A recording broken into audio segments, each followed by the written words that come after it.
पूर्व उद्योग मंत्री जी ने सवाल पूछा, वर्तमान उद्योग मंत्री जी ने जवाब दिया और बिल्कुल सही कहा वर्तमान उद्योग मंत्री जी ने कि हम अपनी पॉलिसीज़ को अभी नए औद्योगिक क्षेत्र के रूप में लाने आ रहे हैं। लेकिन एक सवाल हमारे सदस्य ने भी पूछा, पूर्व सरकार में इंडस्ट्रीज बंद होने की बात नहीं है। मैं ध्यान में लाना चाहता हूं विपक्षी दलों के भी और सत्ता पक्ष में, किनविन प्राइवेट लिमिटेड थी। किनविन प्राइवेट लिमिटेड, आप सब यहाँ आओ और ये ऑनलस ले लो।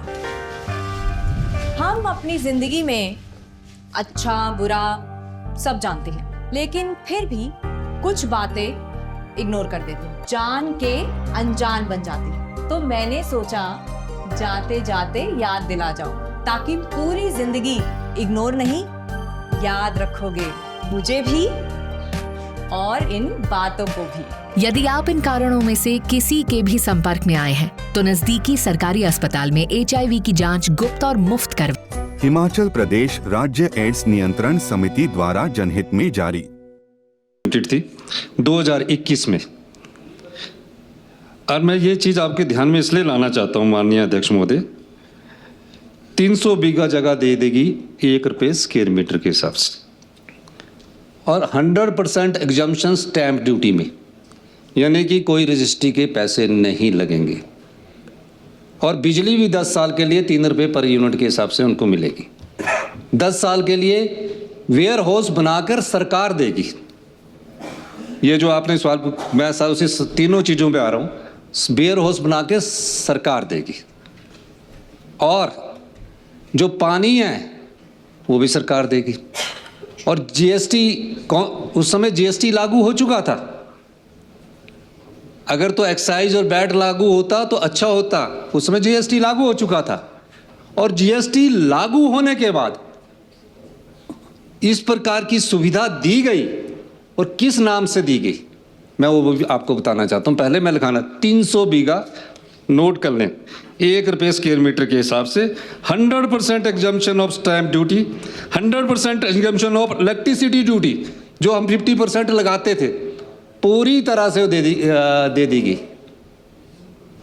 माननीय अध्यक्ष महोदय, इसके बाद SMPP एम्यूनेशन प्राइवेट लिमिटेड 800 एकड़ यानी कि 8000 करनाल, 4000 बीघा, प्रदेश की 4000 बीघा जमीन को 1 रुपये स्क्वायर मीटर के हिसाब से 100% exemption stamp duty, 100% exemption of electricity duty, 10 साल के लिए 3 रुपये प्रति यूनिट बिजली हम उनको देंगे। और सुनिए, हम अक्टूबर में 6 रुपये खरीदेंगे और इनको 3 रुपये देंगे। एक और इंडो फार्म प्राइवेट लिमिटेड, क्योंकि आपको मैं लाना चाहूँगा, बड़ी बार इन्होंने कहा 30 एकड़ जगह, 300 करनाल, 150 बीघा, 1 रुपये स्क्वायर मीटर। पिछले दिनों मैं खुद आने गया था और रात को मैंने गांव में एक रात गुजारी। और निश्चित तौर पर आनी एक ऐसा क्षेत्र है जो दूध उत्पादन के क्षेत्र में बड़ी तेज़ी से आगे बढ़ रहा है। इन्होंने एक बात कही है जो बीइंग ए फाइनेंस मिनिस्टर मैं कहना चाहता हूँ कि ये चाह रहे हैं कि बल्क जो कूलर है उनको लगाने के क्या, मैं अगली बार इसके लिए वहीं के लोकल लोगों के लिए जो भी दूध उत्पादन में लगेंगे, हम एक योजना लेकर आएंगे ताकि वहाँ के लोकल ही उसको संभाल सकें और उसका फ़ायदा उठा सके। वैसे तो हम देखो 5% कमीशन देते हैं और ग्रामीण अर्थव्यवस्था, रूरल इकॉनमी के लिए हमारा पशुधन और ये दूध का भी एक हमारा मुद्दा है। लेकिन आपने बड़ी अच्छी बात ध्यान में लाई है, कोई दूध खराब ना हो और जो हमारा दूध है वो आम लोगों तक पहुँचे, क्वालिटी मिल्क हो, तो उस दृष्टि से हमारी सरकार ख्याल रखेगी। निश्चित तौर पर जिन 7 परिवारों को रोजगार नहीं दिया गया है तथा चमेरा 3 परियोजना के है, इन परिवारों को रोजगार उपलब्ध करवाने के लिए हमने NHPC को सूची उपलब्ध करवा दी गई है।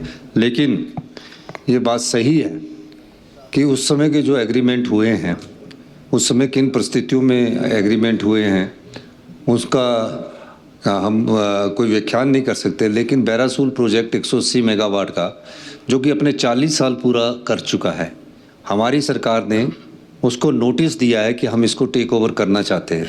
पूरे वर्ल्ड में जो प्रैक्टिस है, जो एग्रीमेंट की और कॉन्ट्रैक्ट की, वो 40 ईयर्स की है। तो उसके खिलाफ, हमारे नोटिस के खिलाफ वो हाई कोर्ट में गया और हाई कोर्ट ने उसको स्टे दिया है। लेकिन मैं नीरज जी और हंसराज जी को ये आश्वासन देना चाहता हूँ, जहाँ हिमाचल के अधिकारों की बात की आप उठा रहे हैं, उन अधिकारों के साथ हम बिल्कुल खड़े हैं। हमने पहले ही कहा है कि हिमाचल की संपदा को ना तो लुटने देंगे, ना ही लुटाएंगे।